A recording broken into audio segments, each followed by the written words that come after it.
bejutó, de ez nem sikerült, mert nagyon belehúztak a lépőmérők, úgyhogy jönnek a lányok kemény tempóba. Ezt a kis bukkanót, ami itt van előttük, úgy látom, hogy kicsit nehezen akarják venni, de a lelkes férfi társak biztatják és locsolják a lányokat.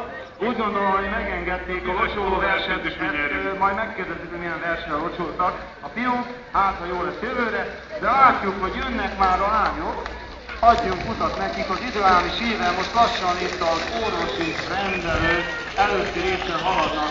A rúdnál Kassai Anita fantasztikus tempóban, az ötét pedig hátul félelmetesen nyomják.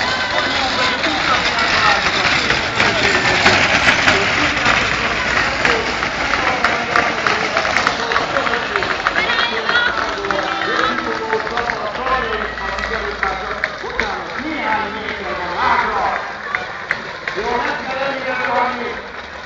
Megvan a érzelem! Nagyon szép üzenet! És jutalom ezért, hogy az egyszerű korítoló mondaná, járnak csak Szuffagyit! És Pityu kikérje a Szuffagyit, és mindjárt